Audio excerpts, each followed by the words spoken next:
Hi, hello, and welcome to your favorite Average to Good podcast. Call it what you want. I'm Jimmy Conrad alongside Jesse Marsch and Charlie Davies. We've got a great show for you today. We're going to recap a little bit of the midweek action for Americans, namely Christian Pulisic. We're going to talk CONCACAF Champions Cup and how many MLS teams made it to the semifinals. Maybe just one. We got Paul Tenorio coming on from The Athletic to talk about the new MLS rules that are being implemented. Going to be spending a little bit more money. Is that a good or bad thing? I assume everybody's going to think that's good. The Golazo Network turns 1, and we got some big fixtures for everybody to watch on the weekend. We'll get into that very soon. But first, it's Word of the Day. How excited are you guys, 0 to 10, to play Word of the Day? Jesse Marsch, what are you saying? 11. This one goes to 11. 11. I love it. I love it. Chuck? 20. You feeling good? Yeah, let's go. All right.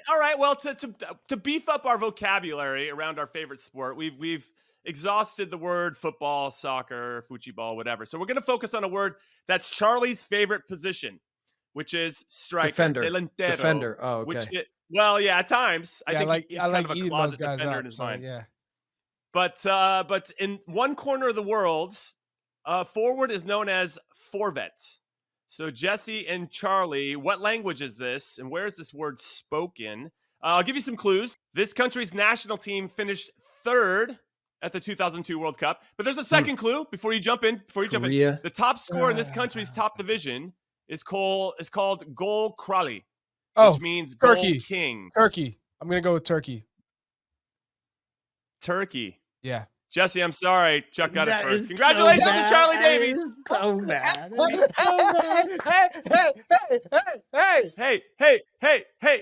Hey. Congratulations. Is that how many in a row now for you, Chuck? I feel like 8. I won the last one. I feel like it's 8 in a row, I Jimmy. got Norway, Jimmy. I got Norway Jimmy. last time. Jimmy, I think it's like 8 in a row. Don't sell me short. Don't sell me short. I forgot. We do so many Jimmy, I feel like it's 8 in a row. It might be 8 in a row. That was I got fixed. some revisionist history. It's part of my charm, Jesse Marsch. All right, let's get into the first topic. That's AC Milan taking on Roma in the first leg of the Europa League quarterfinals. The game was at the San Siro, and Roma come away with the 1-0 win off of a set piece. Christian Pulisic started the game, played 78 minutes, and in those 78 minutes, he had the most touches and attempted passes in a single match for AC Milan, outside of potentially one against Borussia Dortmund in the Champions League. We still got to figure out those stats. Either way, he was highly influential. So, Jesse, as a resident now of Italy, I don't know if I can call you a full-time resident, but you're there. Signore. What did you like about Christian's performance? Because I thought he was very active, and I just liked his burst, his change of speed. He just seemed like he was playing with a lot of purpose in this game. Let me start with what the match was, okay? It was sometimes awful to watch because it was two teams playing man marking against each other. So the whole match was like them just canceling each other out, difficult to put sequences of passes together, and almost a stalemate. Roma winds up getting a corner kick goal from Mancini. But for me, the best way to beat man marking is to create double moves and to be running behind the back line. And for the most part, Milan was too stagnant. It didn't have enough movement, dynamic movement like this, except for Christian. Christian was the one that was trying to run behind the back line. He was the one that was dribbling inside, making a pass, and then trying to slip in, making slanting runs behind the back line to be in dangerous spots. He was demanding the ball at times. Like, this is the most, from a body language perspective, the most personality that I've seen him have on the pitch when he's been with Milan, which I think is a really positive trend, and that he's feeling more and more at home, and he's feeling more and more like he's a big part of the team. So I was even surprised at the 78th minute when Pioli took him out, because I thought he was by far the most effective player. So really positive signs for Pulisic. Great to see him in great form. And you know, it'll be interesting now. They'll go to Rome, and what will that game look like? It'll be probably a lot of the same, but certainly Milan has to be much more active. They need players that want to run. Leao needs to be thinking about running in behind more, being more dynamic, if they want to make a run at the title. Now, Chuck, really quick though. I know you're going to jump in on Jesse's thoughts, but I wanted to add a little layer to it, and that is, given that we saw Christian play against Lecce in the 10 spot, and I know Ruben Loftus-Cheek is back in the team, but there was something about having Leao, Pulisic, and Chukwueze on the field at the same time, which I think, to Jesse's point, made them a lot more dynamic. Do you think Pioli might consider that for the second leg? And I don't know who's going to have to get sacrificed, because Loftus-Cheek has been good for them this season and does provide a different type of player profile coming out of midfield. But I just think Christian, I don't know, he seemed to be a nice spark of energy, whether he's playing on the right, but when you have Chukwueze on the field too, I just think it makes them a little bit more unpredictable for their opponent. Well, I would add, now that you're down a goal heading into the second leg going to Rome, that the midfield trio didn't really work that well with Reinders and Benacer and Loftus-Cheek, that maybe that's where you do Reinders and Loftus-Cheek and you play Pulisic as that 10, because you need more attacking options now. But what was, I think, really apparent to me in this game was that De Rossi has his team playing with this energy and this passion, this commitment to not only defend, but also to attack. Pellegrini looks like a new player. So I think Christian being central, because in this game, he went to find the ball. That's why he had so many touches. He was looking for the game, because Leao touched the ball not that often. Giroud wasn't all that involved. So he was trying to make the game for the team. And you could tell that the team trusted in him to get everyone going. So him being central, I think, would open up more spaces for Leao, Chukwueze, and Giroud. Okay, so Jesse, talk to me about this, the set pieces in particular. When I went and visited you when you were coaching Leeds, you just beaten Chelsea, you were preparing for Barnsley in the League Cup, and it felt like maybe there was something going on that season where you guys had a tough time defending set pieces. And now when you get to the highest levels, I think in Europe, and these games get decided by very thin margins, set pieces usually decide games. And so how do you address that as a coach? When we can all sit here and say, and I've said it before on the podcast, defending set pieces is not about talent. It's about a desire to make a play and to do your job. And it has to get frustrating as a coach when your guys aren't doing that in the biggest moments.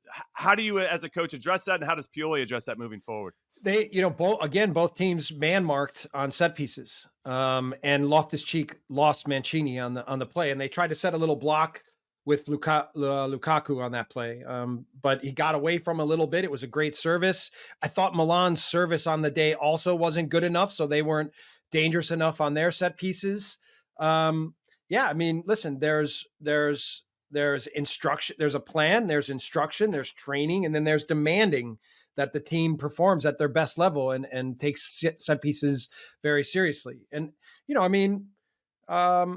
I don't know that set pieces always determine, but they're an important part of the match, no question. And so you have to make sure that you're with all the match planning that you're doing in preparation for each opponent, that you also, I think, have certain principles that you put in place for both attacking and defensive set pieces, and then you also have some variation where you feel like you can catch an opponent or find the weaknesses. So I've actually been pretty lucky, Jimmy, I think, because for me, the biggest signal to a team that set pieces matter are how much time you as a coaching staff dedicate to preparing and training them. And typically I've spent a lot of time because I do value them. And typically the teams I've had have been pretty good at them.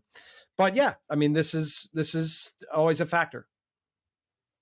All right, so speaking about AC Milan's remaining schedule, at least in April, it's pretty difficult. They're currently 14 points behind Inter Milan in Serie A.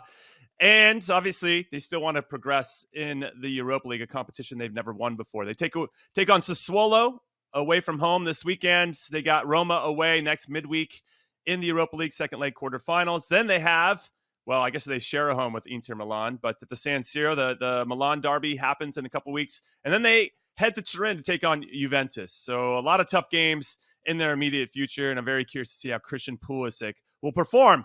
But right now, he looks super sharp, so I'm excited to see how he does in the biggest of games. All right, we're going to take our first break and call it What You Want. And when we come back, we're going to talk about the CONCACAF Champions Cup. So don't go anywhere.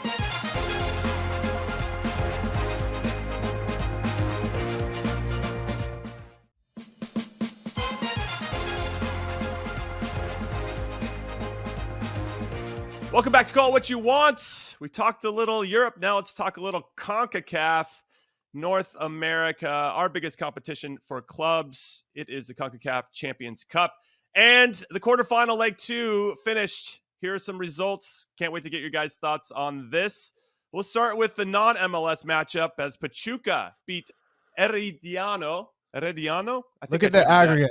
pretty well. Herediano, yeah. Yeah, he did a well job. 7-1 aggregate. Pachuca won 2-1 in leg 2 in Mexico, but 7-1 aggregate. So Pachuca goes on. Then we have Club America finishing off New England Revolution. I know Chuck's wearing the jersey, but another tough night for his club. Yeah. Aggregate 9-2 in favor of Club America. Zendejas scores another goal in that one. Shout out to Alex Zendejas. And then Tigres go up early. Patrick Schulte makes a mistake trying to dribble out of the back or trying to dribble out of a situation. Andre Pierre Gignac steals it from him, and you think at that point Tigres is going to go on to win the game. Columbus fight back, and they get a 1-1 draw. Diego Rossi scores in the 60th minute. They end up winning in penalties. Patrick Schulte ultimately made a ton of saves, including a couple in penalties, so shout out to him for fighting through that adversity. And Columbus is the one MLS team that advances to the semifinal. And they're going to be taking on Monterrey, who won 3-1 over Inter Miami and Leo Messi and Luis Suarez, amongst others. Aggregate 5-2 in that one. Brandon Vasquez scores again. A goalkeeper mistake. Drake Callender made a mistake. Vasquez took advantage.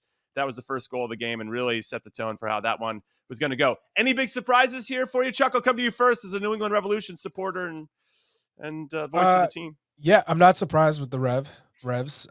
They've performed poorly all season, so that's not a surprise at all to me. And they had played relatively poor opponents up until that point, so maybe they thought they were further ahead than they were.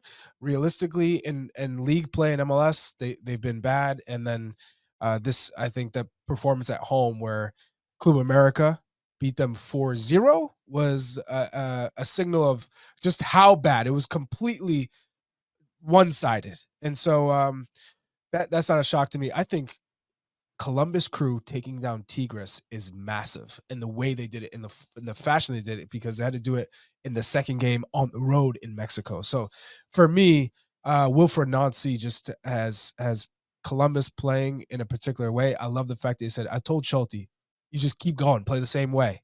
I don't want you to change the way that you play. He has full confidence in his players and his style. And so the Columbus Crew, I think, beating Tigres to get to the semifinal is massive. Yeah, anything stand out for you, Jesse? And what are your thoughts on Wilfried Nancy? Because I love his quotes. Anytime I see a lot of his stuff or what he's saying, I just nod my head like, yep, I like that. I like that. And it's more about staying true to who they are and how they want to play. And if that means they're going to lose trying to play that way, he'd rather be that type of team and that type of coach than one that's trying to drastically change things or styles based on the opponent.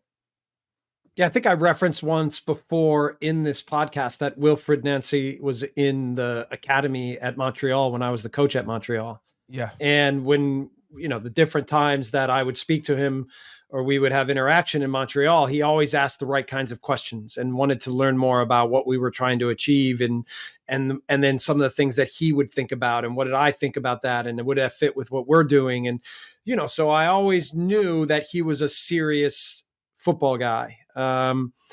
I like that he has a distinct style of play. It's clear that when you see his teams play, what we always used to say in Red Bull is take away the jersey and watch the team. And is that a Red Bull team? Right. And I feel like when you watch Wilfried's teams play, if you took away the Columbus Crew, you would still see that, this team played, this is a Wilfried Nancy team. So, and that coupled with, I think, who he is as a person and his leadership qualities tend toward him being a high potential coach. I mean, he's already won MLS Cup.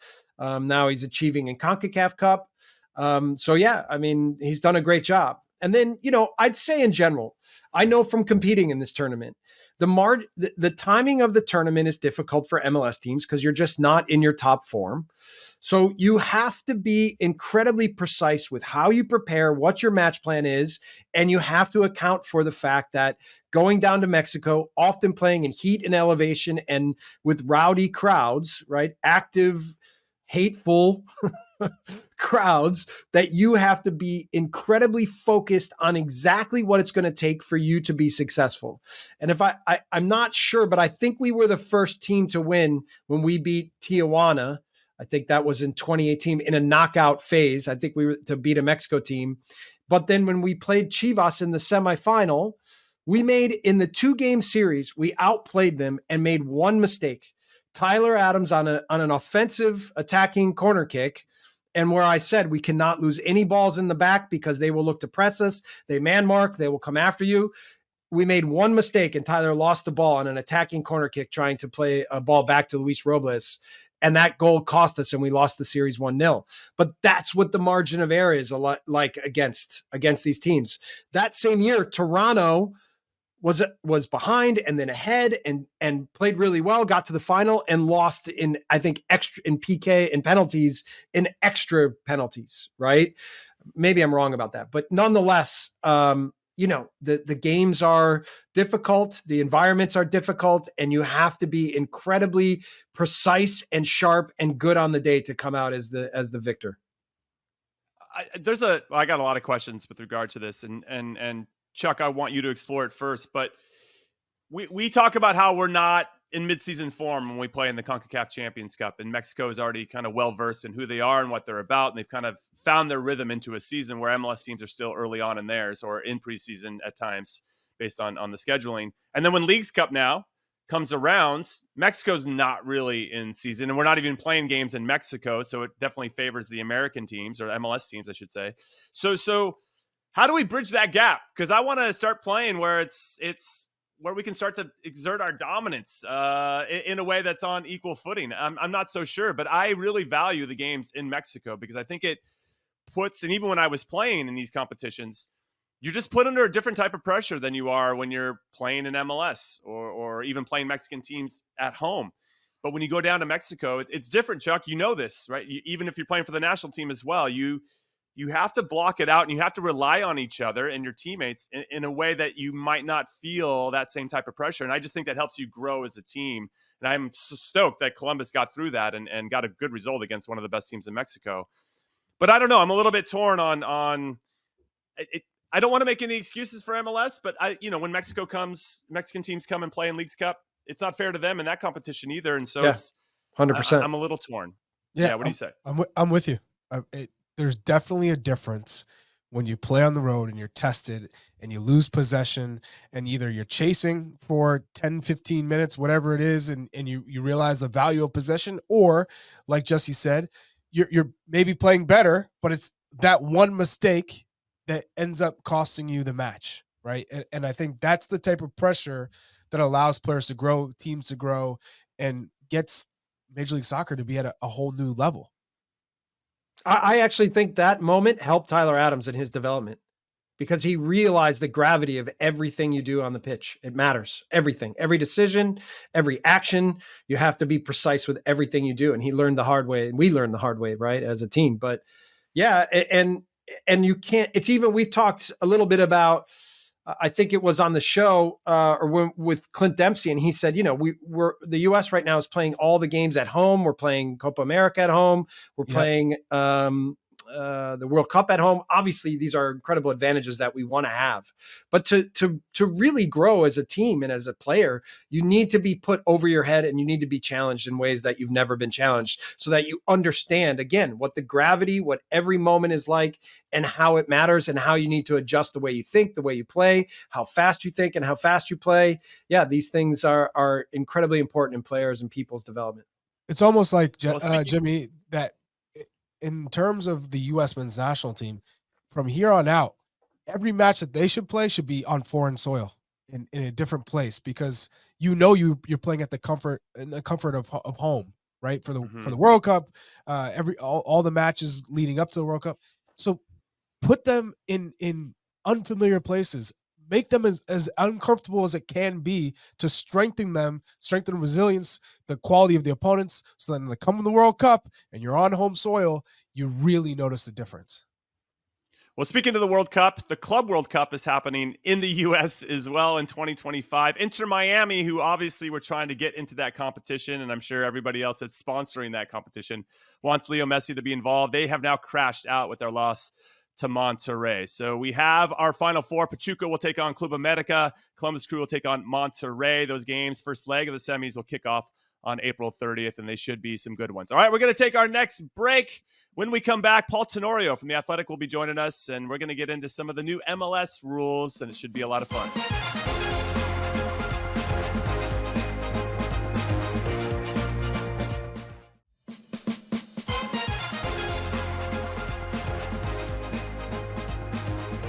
Welcome back to Call It What You Want. I'm Jimmy Conrad alongside Jesse Marsch and not Charlie Davies for this segment of the show. We brought in somebody a little bit more handsome and definitely a lot more smart. It's Paul Tenorio from The Athletic.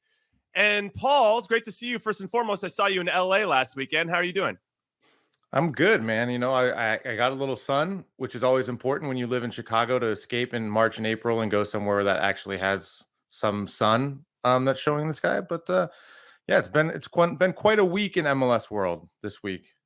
So busy. Yeah, I think what's interesting is that not only were you there in LA to see El Tráfico, like I was, LAFC versus the LA Galaxy, but also you were convening because in being there in LA, because, the MLS owners were convening to explore some opportunities to maybe expand the salary cap. Now, before we get into these new MLS rules that are now going to go into effect, Tata Martino, the head coach of Inter Miami, had these comments after his team got knocked out of the CONCACAF Champions Cup, which I think is good, let's say, connective tissue from the segment we just had to what we're going to talk about now. Now, Tata Martino said the teams that have advanced in the Champions Cup are the teams that have the best squads in Mexican football.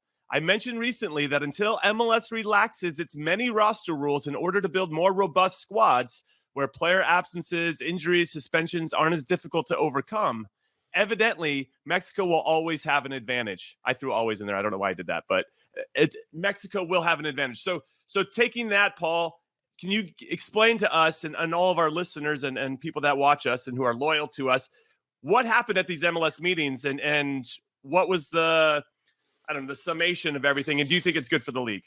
Lots of questions here. Sure. Well, a lot happened at these meetings. You know, first of all, Gianni Infantino from FIFA was there. So the start of the meetings was based around listening to FIFA talk about their ideas regarding the growth of the league, the growth of the sport in the United States, with the Club World Cup coming, with the World Cup coming. And at one point in the meeting, they do vote on things that have been passed in the subcommittees. And in Major League Soccer, they've recently renamed it. It used to be called Product Strategy. Now it's the Sporting and Competition Committee. And there's basically 3 rules that they're going to bring in the middle of the season. And typically you don't see bigger rule changes in the summer, but they made these changes to try to take a little bit more advantage of the transfer windows. And I'll try to run through them kind of quickly. The first 2 are a little bit easier, so we'll start there. MLS teams typically have a 1 buyout per year that they can buy out a player's contract to open up cap space on the roster. They doubled that to 2 buyouts per season. In the past, MLS teams could get up to $1.2 million in general allocation money that they could convert out of a transfer fee for a player that they've sold.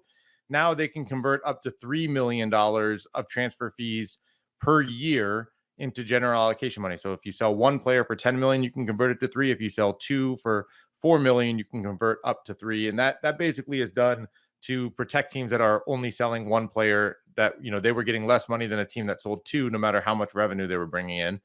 And the last one is essentially decoupling the DPs from the U22 initiative players. So in the past, if you had 3 senior designated players, so the highest ranking designated player is the easiest way to think of it, you could only have 1 U22 player.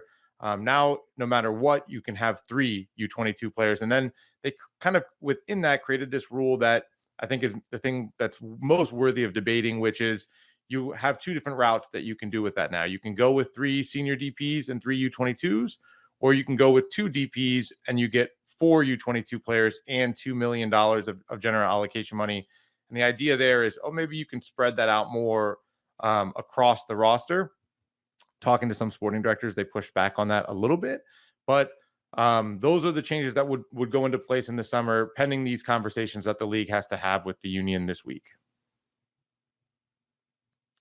Okay. I mean, let me dive into this a little bit. Okay. Yeah, I'm going to take this in multiple ways. First, like giving teams 2 buyouts to me is not a solution, right? A solution is teams making better decisions on how they spend their money. And so the expertise that it requires to make sure that when you invest in players, that you're making sure that you make the right decisions. So giving 2 buyouts is just excusing more mistakes. And by the way, if I go back over my career when I was in MLS, I think we bought out 1 player the entire time with all the teams that we had.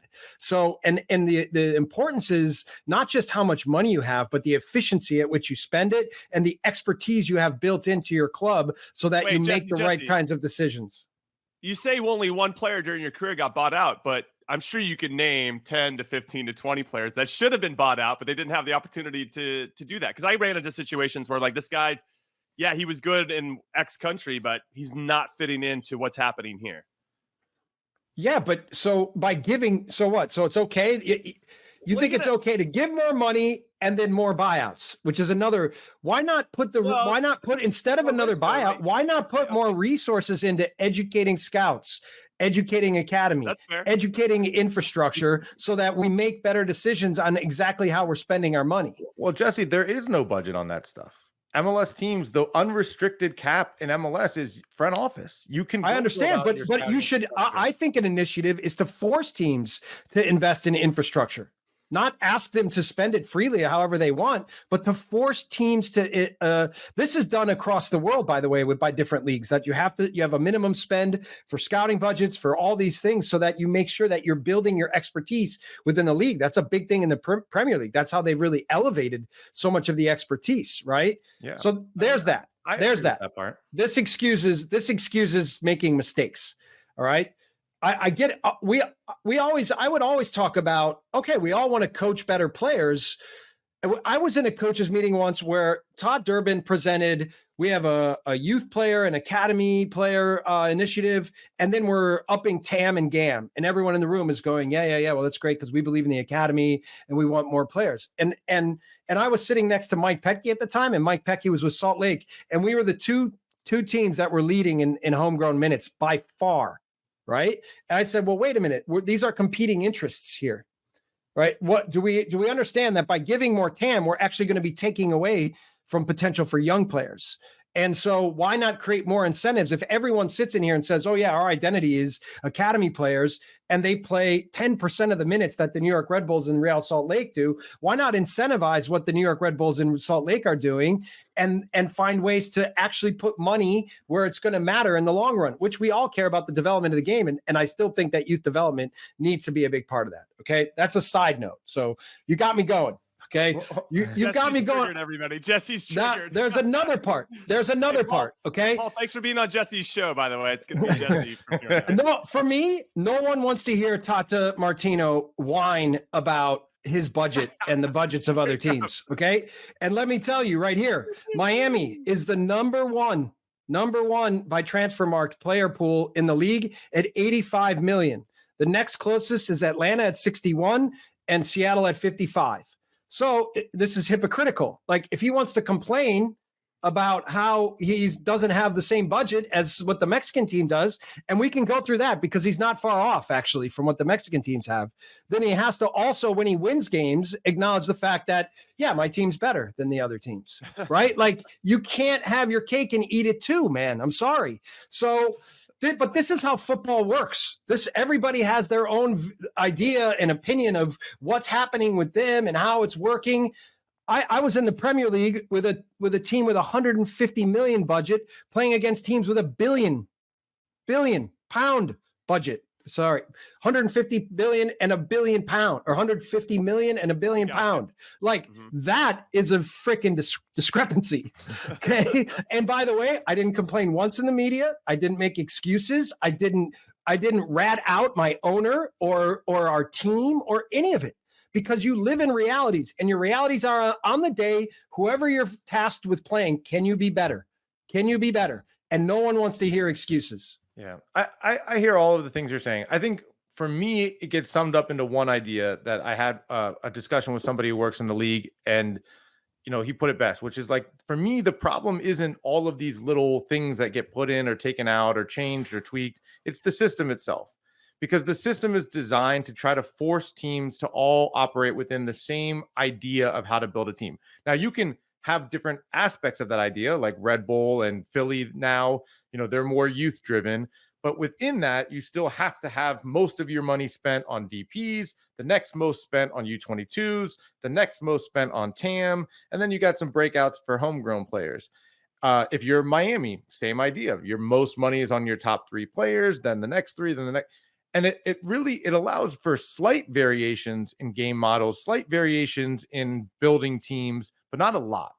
And I think if you were to do what the rest of the world does with a cap and just say, okay, here is how much money you're allowed to spend, and we trust you to spend it smartly or to the best that you can. I think it does a lot of things for the leagues. It allows for more variation of identity of how to build teams and how to build rosters, which then I think leads to more variation in how teams play. And it also puts more pressure on teams to invest in scouting infrastructure. Of course. And you have to fail.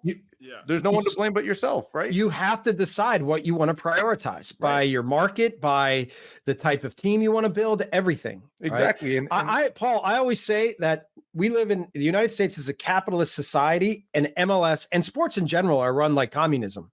Yeah. Right. Like everyone has to be fair. And believe me, I like the aspect of parity. I really do, because it gives everybody a chance. Then I've worked a lot in socialist countries, right, where the infrastructure is clearly socialist and their professional sports leagues are capitalist. Right. Yeah. And so I'm not saying what I think is the right model. I get both sides, and for people who want to achieve and try to push the envelope for what greatness can become, then if they have the money and the resources and they have the fan base and everything else, then I say, let them go for it. Right. But that's one of the things I think we have to figure. MLS is always trying to be in between, and the league office wants to control things, but and some owners want to control things because they don't want player salaries to inflate. They don't want cost of other things that require a club to be good. If somebody starts spending more money on infrastructure, training grounds, all of these things, and it now pushes them above the others, then they don't like this. Right. No, and then there's other owners who say, I want to go for it. I want to go to the moon. And so that what MLS has to figure out is what kind of league does it want to be? And until then, it's not going to be easy to play against the Mexican teams because they spend more, they have more history and expertise, and they're in a better place with their club teams right now. I think what makes sense to me was that the league started in that style or that philosophy because of the failed leagues that we had leading up to it, and coming off the 94 World Cup, you wanted to have some control of what was happening so this thing could kind of grow.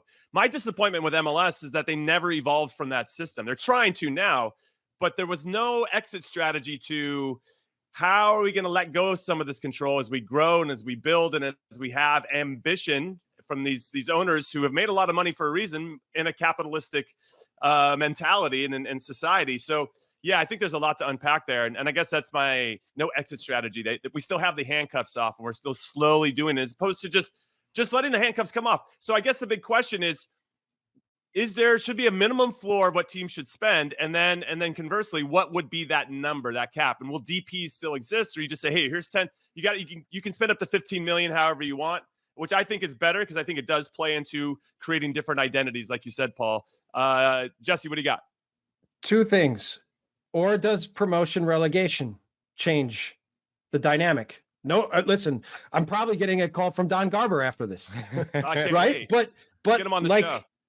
Like that's in the end, that's what the equalizer is, right? Is the ones who have money and resources and want to spend will have the chance to succeed, and those that don't will fall off. And then a new crop of teams and owners and players and coaches will have the opportunity, right? And so listen, promotion relegation is a whole nother level of what professional football is, right? Believe me. But like still that's a natural sort of social Darwinism, right? And then let me say this. So at Miami is 85 million. Monterrey is the number one spending or has the number one player pool value and these are in euros, by the way. Sorry, not dollars. What is Monterrey's roster squad? What is that? What's it worth? I would say probably like 80. Jimmy, go ahead. Yes, same. Probably the same. 95. It's 95. Okay, so but look at the spread there, Jesse. Like look at the spread of where that money is. I mean, you've got Inter Miami's valuation on transfer market, 25 million is going to be at Messi, right? And then who's the next one up after Messi? Is it and Messi's the biggest difference maker in the game. But then the drop off from there. It's like when you're doing Premier League fantasy. Wouldn't you rather have like if you had $20 million to spend, like this is the debate, right? That doesn't exist in MLS. It's like, would you rather spend that on 10 $2 million players or on 3 $5 million players, and then you trickle down the rest of your money from there. But let's also, I understand, but Tata also has Suarez, Jordi Alba, Busquets. Yeah. Even some of the young players in the squad aren't bad. He does. He's not. They were all out there. If Jim Curtin loses in CONCACAF against a Mexican team, which he did, and he wants to complain about the disparity in investment, I think he has a lot more credence. Sure. Than Tata Martino. Please. Sure, I would agree with that. But Tata's speaking on behalf of the league. And the reality is, no, he's not. He's bitter that he lost, Paul. Of course, he's bitter that he lost. But he's not wrong if you look at the history of this league, 4 out of the last 6 years, they've had one semifinalist in the Champions League semifinal, CONCACAF Champions Cup semifinals. For 4 of the last 6 years, only one of the 4 final teams are MLS teams. And only once in the history of the league have they won this competition. So let's acknowledge that there is a problem here. And part of it is the schedule, when you play. The schedule, the timing, for sure. Awful. But 10 million, my point is 10 million in players shouldn't be that difference. I would agree with that too. I think that there are so many different avenues we can go into, like you're talking about, the history of the league, the passion of those fan bases. There's chance and luck sometimes that goes into it. I mean, Inter Miami getting a red card at home and giving up 2 goals in the final 10 minutes factors into this series. Drake Calendar's mistake factor, all these things that are, outside of it. But I do think, like, at the end of the day, when we look at the gap between the 2 leagues and closing that gap at the top, like if you look at Leagues Cup, you see that the lower level Mexican teams are not better than MLS. It's really, how do you achieve becoming the best league in this hemisphere? Like, forget about just Mexico. Like, can you become better than the Brazilian league? Can you be the best teams in the Americas? And you're going to have to spend more eventually to do that. These rules that got instituted this summer, I don't think are enough to do that.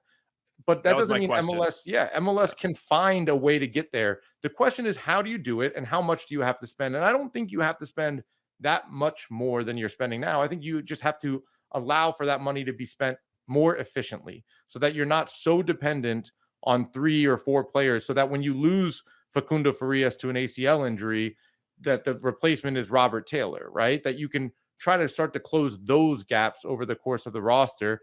And as Jesse started this thing saying, take your money that you're not restricted on and pour it into the academy, into the scouting infrastructure, so that you can have scouts all over the world, that you can have a process. And MLS will say they're doing that, right? They're spending $3 to $4 million a year on MLS Next Pro to try to build that league. They're spending $3 million a year on the academies. But I think we'd all probably say more can be done on the scouting side. We all would say there's more that can be done to build that part up. I just don't know where the league will take this, because I think they've built up infrastructure. They've built up the training facilities, the stadiums all over the league that didn't exist when that jersey that you're wearing, Jimmy, was playing, or when Jesse was in the league. Of course. The league's made leaps and bounds for me. Leaps and bounds. Infrastructure. And I have no problem with that. And that's the reason why there's no need for excuses. It's the same in Europe. When coaches aren't doing well, they go into the sport director's office every transfer window and they say, I need more players. I need more players. Right? But so you have a reality. Everyone has a reality that they live in, and then you have to maximize the potential of what you have. And no one wants to hear excuses. Paul, we appreciate your time. Make sure you check him out on The Athletic, Paul Tenorio. Last question, short answer, yes or no. Do you think these rules from MLS are a step in the right direction? Yes and no. It's such a cop-out.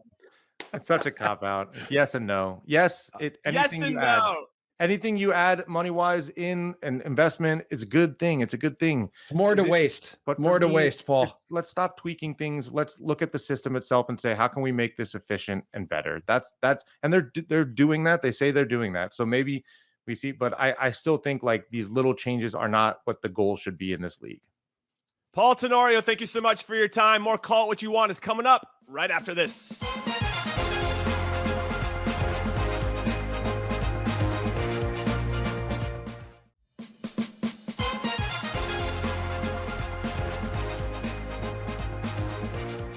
Welcome back to Call It What You Want. That was a fun segment with Paul Tenorio, mainly because Chuck wasn't on the segment. The best segment we've ever had. The best one we've ever had. That's we've already thinking Jesse that. was fired up. He was fired up, Yeah, super triggered. Let's see if he's a little bit more calmed down for this. We're going to get into Americans abroad, do a little weekend preview for everybody.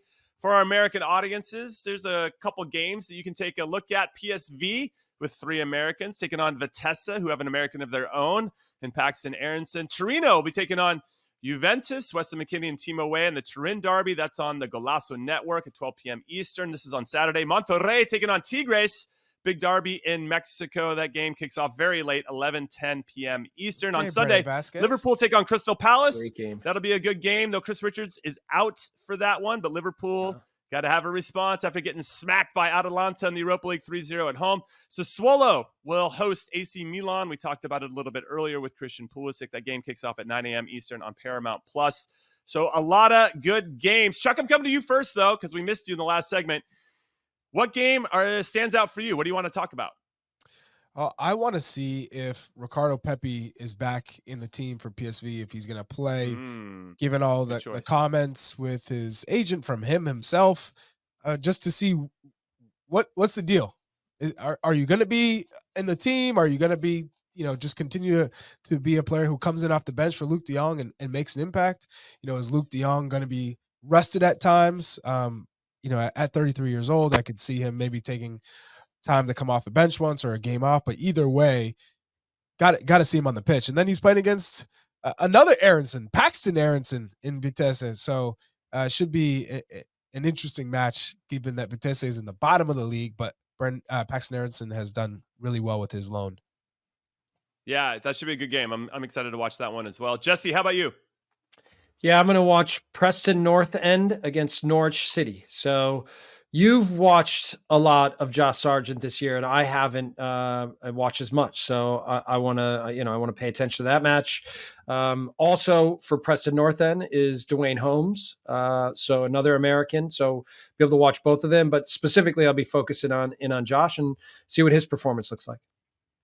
No, I love that. I'm currently in Kansas City right now. I'm going to go to the Sporting Kansas City Inter Miami game at Arrowhead Stadium tomorrow. So I'm looking forward to that. I'll be watching that one in person, which should be a lot of fun. Going to see a lot of my old teammates, which should be great. But the game that I really want to watch is in Serie B. Venezia with our 2 Americans, Gianluca Busio and Tanner Tessman, will be taking on Brescia. Now, why this is important in Serie B, the top 2 teams automatically advance. And it could be the top 3 teams based on this rule that they have.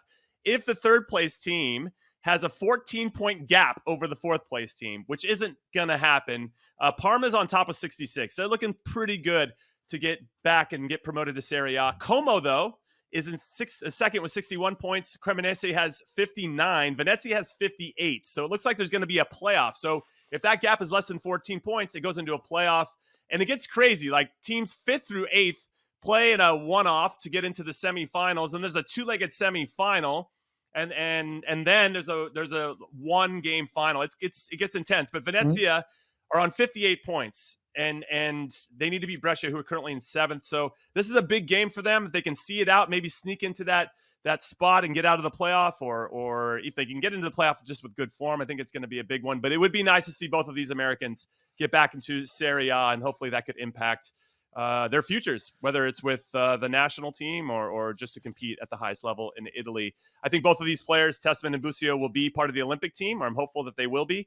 So this is a big game for them for a lot of different reasons, and that's why I'm focusing on that. I would like to know what the Italian logarithm is that determines that 14 points is the magic number. Yeah, exactly right. It's crazy, right? What the heck? I've never heard of that. So I don't know. I was going to say, there's also an American on Como. Yeah. Yes. That's right. Giacchini. Yeah. Gioacchini, excuse me. And isn't it that Cesc Fabregas is like the assistant coach, but he's really the head coach but he doesn't have his pro license, so he. That's right. Yeah. There's a lot going on. Serie B sounds like a lot of fun. This is Italian. You're like, no, Cesc isn't our coach. No, he's the assistant. No. All right. Well, before we get to the next break, break, his clipboard next to him. Yes. Yeah, exactly right. Right. He's assistant. I don't know. Assistant, please. Per favore, assistant. Well, we want to let everybody know that Josh Sargent actually sat down with our very own Nika Cantor and Alexis Guerreros for an interview. It's on our podcast feed.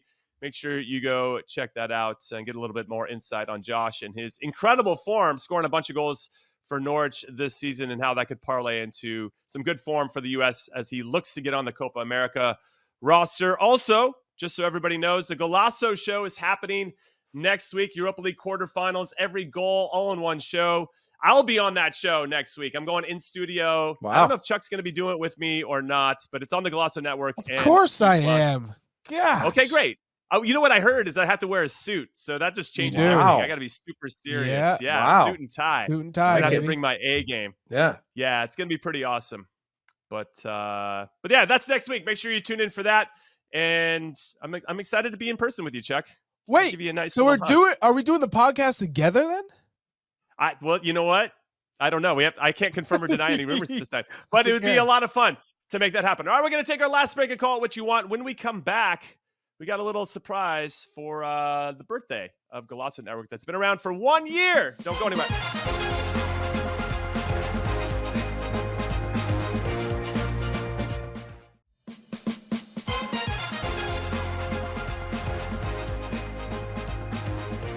Welcome back to the stretch run of Call It What You Want. I'm Jimmy alongside Chuck and Jesse, and we got to get into it. Celebration time. 1 year of the Golazo Network. It has been around for, well, now 1 year and a day. Very exciting times. Chuck, you've been there since day one. And what's your biggest, or let's say most fondest memory of this last year? Because you've done a lot of great work. I think overall it's just the experiences from all the guests to all the traveling.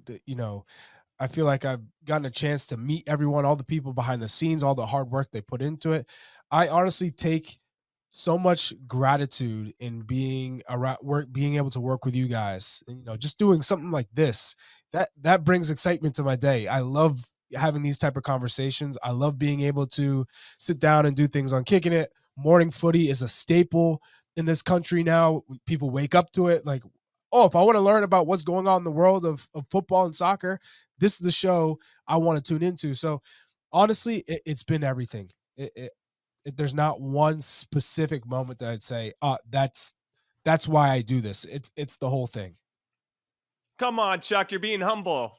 Kicking It just got nominated for a sports Emmy. I mean, let's give it up to Chuck. That's amazing, man. It was Jesse's episode. Jesse was on the show as well. Episode? Oh, wow. Wow. Jesse's What do you know? episode. What do you know? Jesse's episode. No, And Jesse, wild. It's wild. it's wild, yeah? It's wild. Yeah, and it's like super exciting. I'm hopeful that you guys win the Emmy. That would be nice to put on the CV. Now, Jesse, kind of on the outside looking in, I mean, how important do you think it is to have a 24/7 Golazo network that just really lives and breathes the beautiful game? I would have killed for this when I was a kid. Yeah, well, first, I'd say my favorite moment is maybe in this podcast because you said more smart and bestest fondest memory. I think you used both of those phrases. You didn't go to Princeton. Leave the guy alone. Listen, I didn't graduate from college. No. So you know what, kids, stay in school. Stay in school. No, it's I mean, better. you're right that I get more like on Instagram. I followed it now, and I get some of the little things that come up, and I mean, there's some I've realized by whether it was doing Kicking It or this show, there's some really talented people behind the scenes.